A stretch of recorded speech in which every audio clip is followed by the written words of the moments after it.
नमस्कार दोस्तों आज हम इस वीडियो में बात करेंगे ईरान इजराइल अमेरिका के बीच जो वॉर चल रहा है इससे पाकिस्तान कैसे जूझ रहा है, यानी कि पाकिस्तान की क्या प्रॉब्लम्स खड़ी हो चुकी है।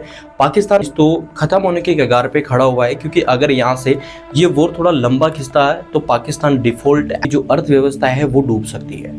फिलहाल इस अप्रैल का महीना चल रहा है, अप्रैल में ही पाकिस्तान को एक मोटा पैसा अरब और जो यूएई है उसको पे आउट करना है एंड इसकी 3 डेट है 11, 17, 23, यानी कि 11, 17, 23 अप्रैल को पाकिस्तान को 3 किस्तों में ये पेमेंट करना है। सो गाइस इस वीडियो में मैं आपको कुछ फैक्ट और डेटा के अकॉर्डिंग बहुत सारी चीजें बताने वाला हूं, जो आप सुनोगे समझोगे तो आपको बहुत सारी चीजें समझ आएगी कि इंडिया पाकिस्तान में कितना डिफरेंस है, कैसे इंडिया यहाँ पे इन प्रॉब्लम से जो ये प्रॉब्लम आई कैसे इंडिया इससे फेस कर रहा है, कैसे लड़ रहा है और पाकिस्तान कैसे इन प्रॉब्लम्स के सामने घुटने टेक चुका है, पाकिस्तान कैसे अपनी रोटी के लिए भी जूझ रहा है। तो वो सारी चीजें मैं आपको इस वीडियो में बताने वाला हूं। फैक्ट यानी कि फैक्ट और डेटा दोनों को मिला के हम आज इस वीडियो में बात करेंगे। तो सबसे पहले मैं आपको बता देता हूं गाइस पाकिस्तान की करंट स्थिति कैसी है। देखो किसी भी देश में नॉर्मली कहा जाए एक आम आदमी को क्या चाहिए, एक आम आदमी को चाहिए रोटी, कपड़ा और मकान, ठीक है ना। ये उसकी आम जिंदगी की एक सबसे बड़ी जरूरत होती है, जो कि वो नॉर्मली इसके लिए वो डेली बेसिस जो स्ट्रगल है वो करता है। तो पाकिस्तान में गाइस ये सारी चीज़ें लग्जरी बन चुकी है, यानी कि जैसे एक लग्जरी लाइफ जीने के लोग सपने देखते हैं, यही चीज़ें पाकिस्तान में लग्जरी बन चुकी है। तो पेट्रोल डीजल तो छोड़िए, आप रोटी तक के लिए यहाँ पे पाकिस्तान में जो कंडीशन है वो खराब होती हुई दिख रही है, क्योंकि इस वॉर से पाकिस्तान का जो इन्फ्लेशन है लगभग 20% तक बढ़ चुका है। यानी कि जो चीज़ पहले खाने की 80 रुपये में मिल रही थी वो गाइस अब 100 रुपये में मिल रही है। तो आप सोचिए कि गरीब आदमी कैसे पाकिस्तान में पेट भरेगा। अब यहाँ पे कुछ पॉइंट आप समझिए कि ये स्थिति कैसे आई है। गाइस ये स्थिति आई है क्रूड ऑयल की वजह से। देखो पाकिस्तान को क्रूड ऑयल नहीं मिल रहा है, तो पाकिस्तान लगभग 80 से 90% जो क्रूड ऑयल है वो बाहर से इंपोर्ट करता है, जैसे हम करते हैं, ठीक है। बट हमारे और उनके बीच बहुत ज़्यादा फर्क है, ठीक है ना। उनके पास पैसा नहीं, हमारे पास पैसा, इसलिए हम स्टोर करके रखते हैं और वो स्टोर नहीं कर पाते। उनके पास लगभग 10 डेज के आसपास का जो स्टोरेज है वो रहता है। एंड इसी के साथ अभी के टाइम देखोगे तो वही चीज़ें पाकिस्तान में प्रॉब्लम्स बन चुकी है। अब यहाँ पे पाकिस्तान के सामने 3-4 बड़ी प्रॉब्लम्स खड़ी हो चुकी है। अपनी अर्थव्यवस्था बचाए, अपना कर्जा चुकाए, अपना इन्फ्लेशन कम करे, भाई तेल खरीदे, या फिर भाई अपनी जनता को संभाले, क्योंकि भाई प्रॉब्लम्स बहुत सारी है, सॉल्यूशन एक ही है, पैसा, जो कि है ही नहीं है। अब यहाँ पे आप समझिए पाकिस्तान का रिजर्व कितना है अभी के टाइम, ऑलमोस्ट $15 बिलियन, यानी कर्जा कितना है लगभग भाई 60 से 70 बिलियन डॉलर। यानी कि पाकिस्तान का इस करंट टाइम पे कुछ भी कर ले अपना कर्जा पूरा नहीं चुका सकता, जिसमें से लगभग 4 बिलियन, $4.5 बिलियन तो पाकिस्तान को इस अप्रैल के महीने में यूएई और अरब की जो यूरो बॉन्ड्स है लगभग $1.5 बिलियन के, वो भी यहाँ पे रिन्यू होने वाले हैं। तो कहा जाए ये जो महीना है पाकिस्तान के लिए बहुत इंपॉर्टेंट है, इसीलिए ये भी अपडेट्स आ रही है कि पाकिस्तान कुछ कूटनीति अपना रहा है और इस युद्ध को खत्म करने के प्रयास कर रहा है। यानी कि अमेरिका से भी बात कर रहा है, ईरान से भी बात कर रहा है और कुछ समझौता करने की ट्राई करवा रहा है कि भाई ऐसा कुछ हो जाए कि कैसे भी करके जो ये वॉर है ये रुक जाए, तो पाकिस्तान की जो अर्थव्यवस्था है वो बच जाए। एक आम आदमी जो इन चीज़ों से स्ट्रगल कर रहा है वो थोड़ा और चीज़ों के बारे में स्ट्रगल करे, ऐसा पाकिस्तान चाह रहा है। अब यहाँ से समझिए क्या ऐसा हो सकता है। अब मान के चलो कि अगर ये वॉर नहीं रुकती है, ठीक है ना, अभी करंट टाइम पे ऐसा कोई स्थिति दिख नहीं रही, कर जो ट्रंप है वो बैक टू बैक ईरान को धमकियां दे रहे हैं कि अगर तुम ये स्ट्रेट ऑफ हॉर्मुज़ ओपन नहीं करते हो तो हम तुम्हारे इंफ्रास्ट्रक्चर को उड़ा देंगे, हम तुम्हें पाषाण काल में पहुंचा देंगे, ऐसी ऐसी बातें ट्रंप कर रहा है। तो मुझे नहीं लगता कि ये समझौता हो सकता है, बट अगर जाके आगे जाके हो भी जाता है, ऐसा कुछ हो जाता है कि समझौता हो जाता है तो अच्छी बात है। अगर नहीं होता है पूरी दुनिया के लिए फ़ायदा है, अगर हो जाता है तो, बाकी अगर नहीं होता है तो पूरी दुनिया के लिए नुकसान है, बट पाकिस्तान के लिए सबसे बड़ा नुकसान है। किस तरीके से समझिए,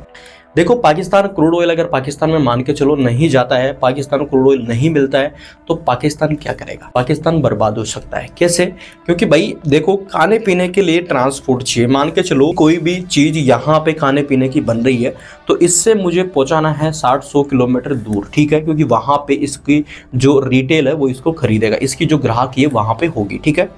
तो यहाँ से मैं उसको कैसे पहुँचाऊंगा उसको मैं, उसके लिए मुझे गाइस कुछ ना कुछ ट्रांसपोर्ट की जरूरत तो पड़ेगी ना, यानी कि कुछ ऐसा मुझे फ्यूल चाहिए जो मैं उसके अकॉर्डिंग में उसका ट्रांसपोर्ट कर सकूँ। ऐसा तो है नहीं कि मैं उसको साइकिल पे पहुँचा दूंगा, ऐसा तो हो नहीं सकता। तो इस टाइम पे देखा जाए पेट्रोल और डीजल और की जो हवाई यात्रा है उसके भी फ्यूल की कीमतें बहुत बढ़ चुकी है। पेट्रोल डीजल की बात करूँ मैं इस टाइम देखा जाए तो लगभग पेट्रोल 450 के पार गया था एंड जो डीजल है वो लगभग 500 के पार चला गया था। बट पाकिस्तान की जो जनता है उसने आवाज़ उठाई तो भाई पाकिस्तान के पीएम ने लगभग कुछ परसेंटेज यानी कि लगभग 60-70 रुपये के आसपास जो पेट्रोल है उसके प्राइस कम करे, यानी कि आम आदमी के लिए इतना सा पाकिस्तान ने इस टाइम पे किया है। दूसरी तरफ मैं बात करूँगा इसकी जो फ्यूल है यानी कि एयर जो यात्रा है उसका जो फ्यूल है वो लगभग 2 लाख रुपए लीटर तक पहुंच चुका है। अब आप सोचिए क्या एक आम आदमी इतना कुछ कर सकता है, इतना सर्वाइव कर सकता है? तो भाई जो हवाई यात्रा है वो पाकिस्तान में अमीरों की भी बस की बात नहीं रही है, ऐसा बताया जा रहा है। अब यहाँ पे आप समझिए पाकिस्तान की जो स्थिति है गाइस ऐसे कैसे हो गई, ऐसी बिगड़ी क्यों है इतनी? पाकिस्तान की स्थिति ऐसे बिगड़ी है कि भाई पाकिस्तान करता क्या आपको ही पता है, पाकिस्तान कैसा है, पाकिस्तान किन चीज़ों पे पैसा खर्च करता है। वो विकास को तो छोड़िए, वो दूसरे देश को बर्बाद करने पर ज़्यादा ध्यान देता था। जैसा कि हमारे इंडिया में कि कभी घुसपैठे भेजना, कभी क्या करना, आतंक हमला करवाना, तो उन सब पे चीज़ें कर करके भाई वो इस कंडीशन में पहुंच चुका है कि खाने के दाने के भी लाले पड़े हैं। तो अब यहाँ पे मैं आपको बताता हूँ पाकिस्तान की चलो कंडीशन तो ये है। अब पाकिस्तान का इस मान के चलो कि यूएई का पेमेंट भी कर देता है, ठीक है ना, यूएई को भी लगभग अपने जो रिजर्व है उससे पैसा दे देता है, ये डॉलर दे देता है। तो जो पाकिस्तान है उसका रिजर्व लगभग 20% तक गिर सकता है। 20% तक अगर गिरता है तो पिच रेटिंग एजेंसी है सावधान किया है, रिजर्व गिरा तो आपका जो रुपया है वो 287 के आसपास है, जो कि 295 तक जा सकता है, यानी कि पाकिस्तान का जो रुपया है वो भी गिर सकता है। तो टोटली पाकिस्तान करे तो क्या करे, ऐसी कंडीशन है पाकिस्तान के पास। तो गाइस पाकिस्तान एक ही चीज़ अपना रहा है, भाई इस युद्ध को रुकवाने की कोशिश करता हूँ, अब वही कर रहा है पाकिस्तान, बीच में ये एक दलाली कर रहा है। पाकिस्तान के हालत इतने खराब है कि पाकिस्तान पीएसएल भी स्टार्ट हुआ था, बट पीएसएल में जो लोग दर्शक थे उनको आने पर ही पाबंदी लगाती थी। दूसरी तरफ अगर मैं बात करूं इंडिया की, तो ये आपके लिए सबसे इंटरेस्टिंग टॉपिक रहेगा, क्योंकि अब आप इंडिया के बारे में सुनने जा रहे हैं, यानी कि आप अपने देश के बारे में सुनने जा रहे हैं।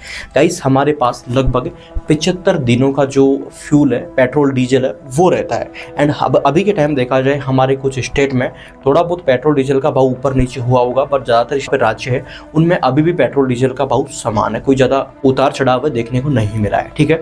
अब यहाँ पे आप समझिए कि इंडिया की जीडीपी कितनी है। तो आपको पता है लगभग हमारी जो जीडीपी है 4-4.5 ट्रिलियन डॉलर की हमारी जो जीडीपी है वो पहुंच चुकी है। देन इसी के साथ हमारा रिजर्व कितना है, हमारा रिजर्व लगभग 700 बिलियन डॉलर, ठीक है। पाकिस्तान का कितना बताया था मैंने आपको याद हो तो लगभग 10 बिलियन डॉलर। पाकिस्तान का जो कर्जा है वो अभी के टाइम लगभग हम 10 बार उतार सकते हैं, इतना पैसा है हमारे पास, यानी कितना डॉलर रिजर्व में पड़ा है इंडिया के पास। अब आप बोलोगे चलो पाकिस्तान को तो छोड़ो भाई, खुद का ही कर्जा उतार के दिखा दो, खुद का कर्जा बताओ कितना है। तो गाइस हमारे इंडिया के ऊपर करंट टाइम पे लेटेस्ट आंकड़ों के अकॉर्डिंग 197 लाख करोड़ का कर्जा बताया जाता है रिपोर्ट्स के अकॉर्डिंग। एंड हमारा जो कहा जाए रिजर्व कितना है 700 बिलियन। तो यहाँ पे आप पूछोगे कि भाई कर्जा क्या हम अभी उतार सकते हैं, तो लगभग गाइस कहा जाए हमारा 90 से 94% जो कर्जा है वो हम अभी उतार सकते हैं, इतना हमारे पास रिजर्व पड़ा हुआ है, ठीक है। देन अब आप पूछोगे कि भाई जो 2014 से पहले कांग्रेस थी तो बढ़िया था ये।